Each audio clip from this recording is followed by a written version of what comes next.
మహబూబాబాద్ జిల్లాలో ప్రస్తుతం ఉన్నాము. మనతో మాట్లాడేందుకు సేవలాల్ సేనకు సంబంధించిన రాష్ట్ర నాయకులు సంబంధించిన వాళ్ళు మనతో ఉన్నారు. మొత్తంగా మహబూబాబాద్ జిల్లా ఇదంతా గిరిజన జిల్లా. దీంతో పాటు రాష్ట్రం అంతటా గిరిజన సంబంధించిన వాళ్ళు ఎక్కువ మంది ఉంటారు. మరి దీనికి సంబంధించింది గిరిజనకు సంబంధించిన వాటాలో అవకతవకలు జరుగుతున్నాయి అన్నట్టుగా మనకు సమాచారం వచ్చింది. మనతో మాట్లాడేందుకు సేవలాల్ సేన రాష్ట్రానికి సంబంధించిన నాయకులు వెంకన్న గారు ఉన్నారు. సార్ చెప్పండి, ఏంటి సార్ పరిస్థితి ఏంది? నమస్తే అండి. మానుకోట జిల్లా కేంద్రంలో సేవలాల్ సేన జిల్లా అధ్యక్షులు గుగుల నందలాల్ నాయక్ గారి ఆధ్వర్యంలో ఈ యొక్క సమావేశం ఏర్పాటు చేయడం జరిగింది. ఈ సమావేశానికి నాతో పాటు అతిథులుగా విచ్చేసినటువంటి సేవలాల్ సేన జాతీయ కోర్ కమిటీ సభ్యులు ధరావత్ మోతిలాల్ నాయక్ గారు, అలాగే రాష్ట్ర కార్యదర్శి జరుపుల బాలు నాయక్ గారు, అలాగే మా యొక్క మహిళామణులు, అలాగే మా యొక్క జిల్లా కమిటీకి సంబంధించిన కార్యదర్శి నరేందర్ గారు, మా యొక్క మండల అధ్యక్షులు మానుకోట డాక్టర్ బోడ రమేష్ నాయక్ గారు, అలాగే జయారాం చిన్నగూడూరు మండల అధ్యక్షులు సేవలాల్ సేన బాదావత్ సురేష్ నాయక్ గారు, మా సోషల్ మీడియా జిల్లా ఇన్ఛార్జి బోడ సుమన్ నాయక్ గారు. ఈ యొక్క సమావేశము ఏర్పాటుకు ముఖ్య ఉద్దేశం ఏంటంటే, గత నెలలో ఈ కాంగ్రెస్ సంబంధించినటువంటి ఫుల్ ఫ్రేమ్ పెట్టు మన భద్రాచలం ఎమ్మెల్యే తెల్లం వెంకట్రావు మరియు మాజీ ఎంపీ అయినటువంటి సోయం బాపురావు, వీళ్ళిద్దరూ లంబాడీలు అక్రమంగా దౌర్జన్యంగా 1976లో అక్రమమైన మార్గంలో ఎస్టీ జాబితాలో చేర్చబడ్డారు. వారిని ఎస్టీ జాబితా నుంచి బంజారాలను, లంబాడీలను, సుగాలులను తీసివేయాలి, తొలగించాలని చెప్పేసి కుట్రపూరితంగా వీరు హైకోర్టులో పిటిషన్ వేయడం జరిగింది. అయితే అట్టి హైకోర్టు ఏం చేసిందంటే ఆ పిటిషన్ని తోచిపుచ్చిన తర్వాత వీరు ఏం చేశారంటే మళ్ళీ సుప్రీంకోర్టుకు వెళ్ళడం జరిగింది. సుప్రీంకోర్టుకు వెళ్ళిన తర్వాత సుప్రీంకోర్టు నిన్ననే న్యూస్ వచ్చింది, ఈ యొక్క రాష్ట్ర ప్రభుత్వానికి కేంద్ర ప్రభుత్వానికి నోటీసులు జారీ చేసింది. అంటే వీళ్ళకు మీ ఉద్దేశం ఏంటిది? వీళ్ళు అంటే ఈ ఎస్టీ జాబితా నుంచి మూడు తెగలకు సంబంధించిన బంజారా, లంబాడి, సుగాలను తొలగించాలని చెప్పేసి దీనిపైన మీ ఉద్దేశం చెప్పండి అని చెప్పేసి నిన్న నోటీసులు జారీ చేసింది. నేను ఈ యొక్క మీడియా సమావేశంలో సభాముఖంగా ఒకటి ప్రశ్న జరుగుతున్నా. ఏంటంటే, ఈ రాష్ట్రానికి ముఖ్యమంత్రిగా ఉన్నటువంటి రేవంత్ రెడ్డి గారు ఖచ్చితంగా కుట్రపూరితంగానే లంబాడీలపై కపట ప్రేమ చూపించి ఆయనే కావాలని చేయిస్తా ఉన్నారు. ఆయన వెనక పొంగులేటి శ్రీనివాసరెడ్డి గారు కూడా ఉన్నారు.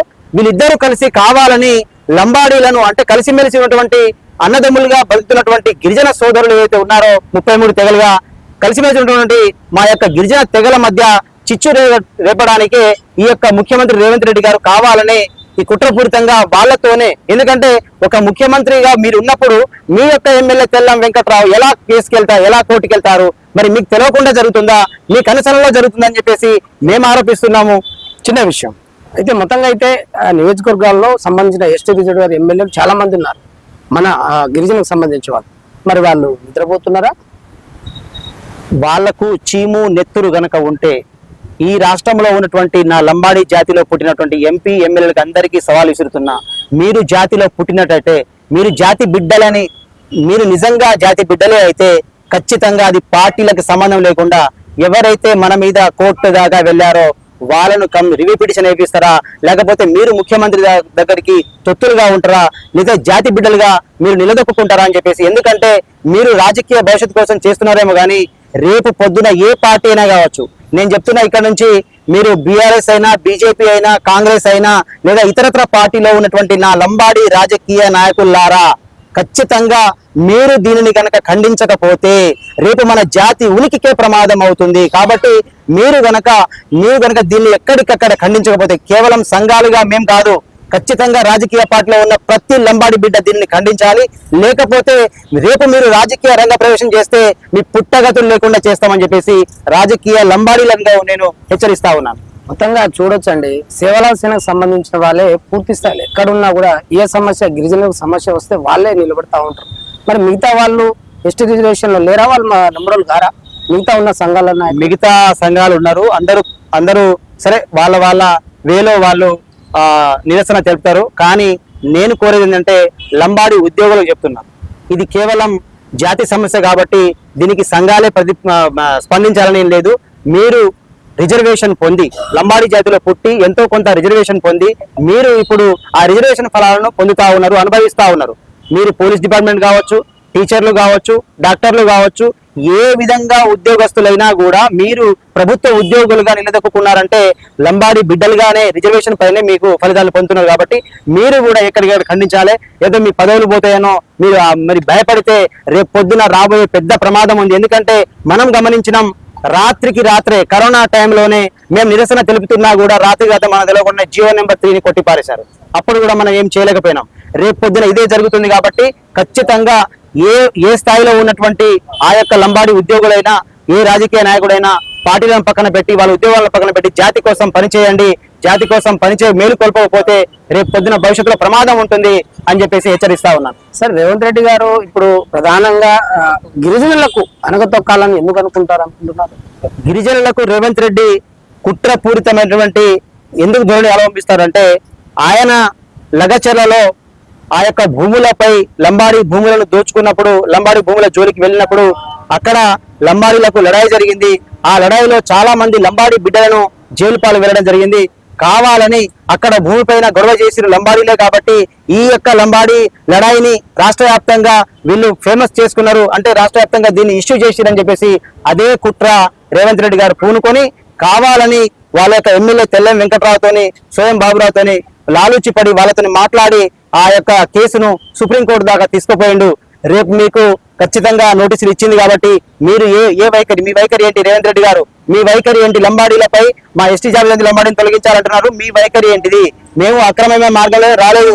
1976 లో ఆర్టికల్ 342 రాజ్యాంగంలోని ఆర్టికల్ 342 ద్వారా న్యాయబద్ధంగానే అప్పుడున్నటువంటి మా దేవత సోనియా మన ఇందిరాగాంధీ గారు మమ్మల్ని ఎస్టీ జాబితా తొలగించింది. అంటే కాంగ్రెస్ పార్టీనే మమ్మల్ని ఎస్టీ జాబితా నుంచి మరి చేర్చింది. కాబట్టి మేము దేవతగా భావిస్తున్నాం ఇప్పటి వరకు.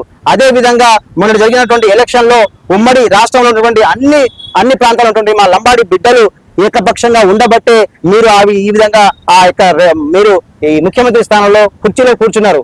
దయచేసి మీరు లంబాడీలపై కపట ప్రేమ చూపిస్తే మీకు తొత్తుగా ఉన్నటువంటి పొంగులేటి శ్రీనివాస్ గారు మీరు ఇద్దరు కలిసి ఆడుతున్న డ్రామా ఇది. ఖచ్చితంగా కాంగ్రెస్ పార్టీ వైఖరి ఏంటో చెప్పాలి. లేకపోతే ఈ స్థానిక ఎన్నికలు వస్తున్నాయి, దగ్గరలోనే ఉన్నాయి. తండాల్లో తిరగనీయం బిడ్డ ఏ కాంగ్రెస్ పార్టీ అయినా కావచ్చు. ఖచ్చితంగా మీ వైఖరి ఏంది? రాజకీయ పార్టీగా మీ వైఖరి ఏంది? మరి వాళ్ళు పిటిషన్ వేసిన దానికి మీ సమాధానం ఏంటని మాకు చెప్పకపోతే మేము తండాల్లో కూడా తిరగనివ్వం. ఈ స్థానిక ఎలక్షన్ లో ఒక్క ఓటు కూడా పడదని చెప్పేసి లంబాడి బిడ్డగా హెచ్చరిస్తా ఉన్నాం. ముఖ్యంగా మాజీ ఎమ్మెల్యేలు, మంత్రులు అనేక మంది ఉన్నారు గిరిజనులకు సంబంధించే వాళ్ళకు మీ యొక్క డిమాండ్ ఏంటి? నా డిమాండ్, ఏ పార్టీలో కానీ, ఏ రాజకీయ పార్టీలో ఉన్నటువంటి మాజీ ఎమ్మెల్యేలు కానీ, మాజీ ఎంపీలు కానీ, లేకపోతే మాజీ వార్డ్ కౌన్సిల్ నుంచి మొదలు పెడితే మాజీ ఎంపీటీసీలు, మాజీ సర్పంచులు అందరూ కూడా ముక్త ఖండంతో దీన్ని ఖండించాలి. లేదా మీకు రాజకీయ భవిష్యత్తు లేకుండా చేస్తాం. ఎందుకంటే సమాజం చూస్తుంది, లంబాడి సమాజం చూస్తుంది.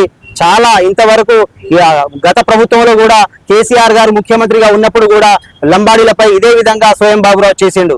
ఇప్పుడున్నటువంటి సోయం బాబురావు బీజేపీ పార్టీలో ఉన్నాడు. మరి బీజేపీ పార్టీ నాయకులారా, నేను జాతీయ ఎస్టీ కమిషన్ హుసేన్ నాయక్ గారిని కూడా అడుగుతా ఉన్నాను. మీరు జాతీయ ఎస్టీ కమిషన్ సభ్యులుగా ఉన్నారు, మీరు సమాధానం ఏంటి దీనిపైన? మీ పార్టీ వైఖరి ఏంటి అని చెప్పేసి అడుగుతా ఉన్నాను.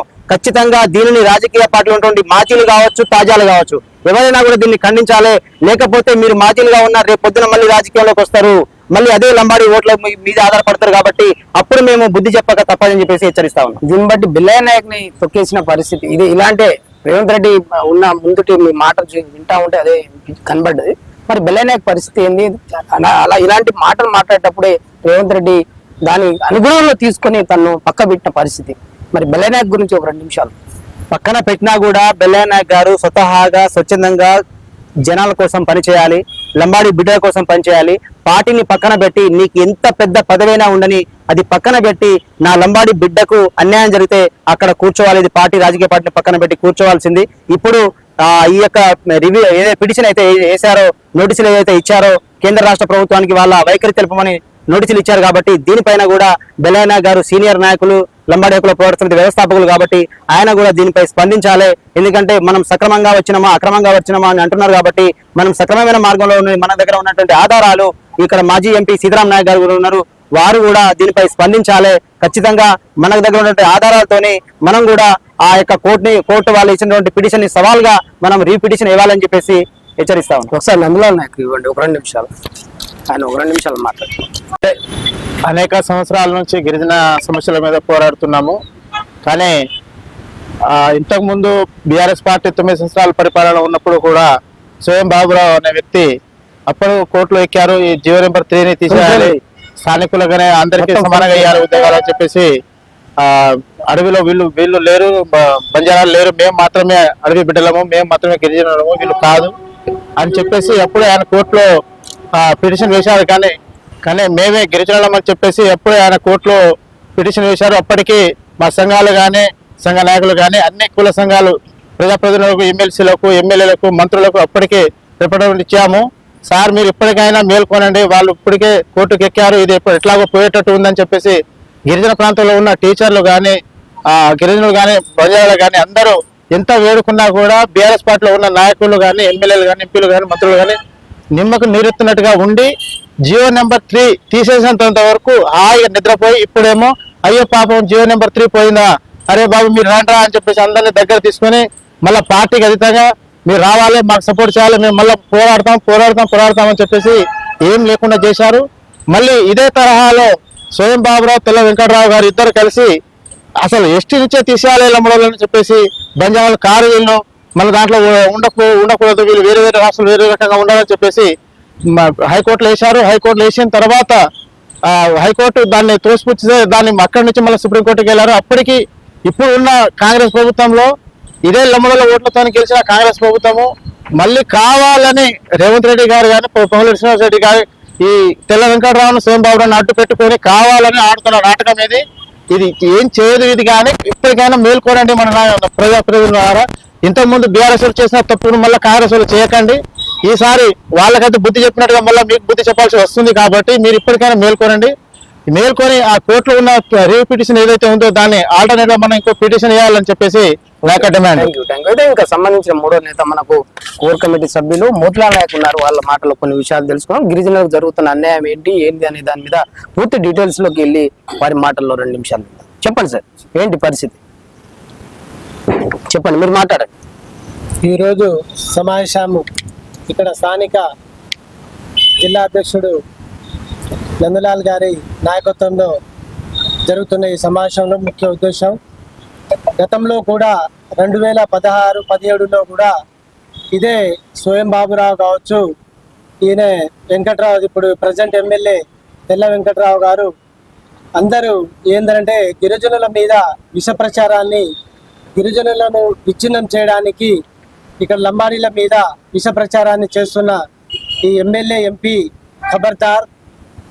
ఆ రోజు ఇదే విధంగా చేయడం ద్వారా మేము లంబాడీలుగా 25 లక్షల మంది ఆ రోజు 13వ తారీఖు 12వ నెల 2017లో సరూర్ నగర్ స్టేడియంలో ఆ రోజు లంబాడీల తెలంగాణ లంబాడీల శంకరావం మీటింగ్ సభను పెట్టి ఆ రోజు లక్షలాదిగా ఆ రోజు సరూర్ నగర్ స్టేడియంలో ఆ రోజు లంబాడీల అందరం కదం తొక్కిన రోజు.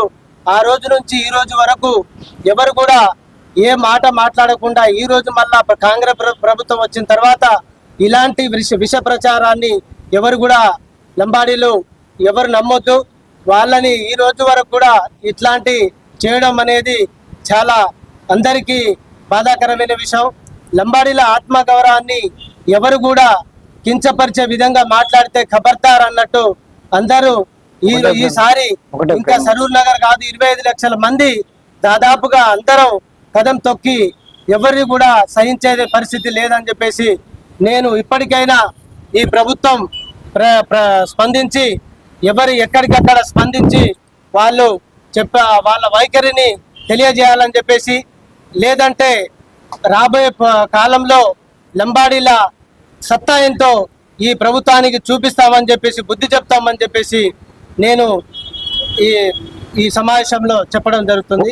జై సేవల. Okay, thank you. అయితే మొత్తంగా చూశారు కదండి, టోటల్ గా ఇది అంతా గిరిజన జిల్లాకు సంబంధించిన తెలంగాణ రాష్ట్రం అని కూడా చెప్పుకోవచ్చు. వివిధ జిల్లాలకు సంబంధించిన నియోజకవర్గాలకు సంబంధించిన దాంట్లో పూర్తి స్థాయిలో మనం మాట్లాడే ప్రయత్నం అయితే చేసినా అనేక అంశాల మీద కూడా కొన్ని విషయాలు గిరిజనులకు జరుగుతున్న అన్యాయం మీద కూడా కొంతమంది నాయకులు మాట్లాడిన పరిస్థితి. అయితే గిరిజన ఓట్లతోని గెలిచిన రేవంత్ రెడ్డి సర్కార్ కాంగ్రెస్ ప్రభుత్వం గతంలో ఇందిరాగాంధీ హయాంలో గిరిజనులను ఈ యొక్క వెనుకబడి తరంలో ఉన్న గిరిజనులను ముందుకు తెచ్చుకుంది ఇందిరాగాంధీ. ఆ ఇందిరాగాంధీ యొక్క హయాంలో గిరిజనులకు రిజర్వేషన్ వచ్చింది. ఆ రిజర్వేషన్ వచ్చిన తర్వాత ఆ కాంగ్రెస్ పార్టీ అంటేనే గిరిజనులు అంటేనే కాంగ్రెస్ పార్టీ అనే నినాదంతో నడుస్తున్న తరుణంలో ఇప్పుడు కొత్తగా ఇటు కొన్ని పార్టీలో పనిచేసి వచ్చిన రాజకీయ నాయకులు సంబంధించిన రేవంత్ రెడ్డి గతంలో టీడీపీ పార్టీ వివిధ పార్టీలో పనిచేసి వచ్చారు అన్నట్టుగా హెచ్చరించిన పరిస్థితి. అయితే ఇదంతా గిరిజనులకు సంబంధించిన కాంగ్రెస్ పార్టీలో ఇటువంటి కాంగ్రెస్ పార్టీకి సంబంధించిన వాళ్ళు వచ్చి ఇలాంటి గిరిజనుల మీద ఇలాంటి రిజర్వేషన్ల మీద దెబ్బతీస్తున్నారని వాళ్ళు చెప్తున్న పరిస్థితి అయితే కనిపిస్తుంది. వాళ్ళ మాటల్లో మనం విని దాన్ని ట్రాన్స్లేషన్ చేయడం అయితే జరిగింది. ఇది మొత్తంగా అయితే మహబూబాద్ జిల్లాకు సంబంధించిన ఇక్కడ రాష్ట్ర నాయకులకు సంబంధించిన వాళ్ళు కొంతమంది మాట్లాడే ప్రయత్నం చేస్తున్నారు. ఒకసారి కెమెరా తిప్పు మాట్లాడండి, చూడండి, మాట్లాడండి. ఎక్కడ ఈ జరుగుతున్న రిజర్వేషన్ల మీద మీ అభిప్రాయం చెప్పండి. జై శివలాల్. గిరిజనులకు జరిగిన అన్యాయం ఏంటంటే మనం ఒకటి ఉంటేనే ఒకటైతే కానీ మమ్మల్ని విభజించి ఫుల్ ఫ్రేమ్ తీసుకోండి, కానివ్వదు. ఫుల్ లంబాడి జాతిని ఎస్టీ జాబితా నుంచి తొలగించడం ఎవరి వల్ల కాదు. సైడ్ తీసుకో, ఇట్లా ముందు తీసుకోది. రైట్, గట్టిగా మాట్లాడు. లంబాడి జాతిని ఎస్టీ జాబితా నుంచి తొలగించడం ఎవరి వల్ల కాదు. ఎందుకంటే మా భాష, మా వేషధారణ వేరు, మాకంటూ సపరేట్ తండా ఉంది. అవన్నీ గుర్తించే సోని ఇందిరాగాంధీ గారు ఆ రోజు మమ్మల్ని ఎస్సీ జాబితాలో చేర్చారు.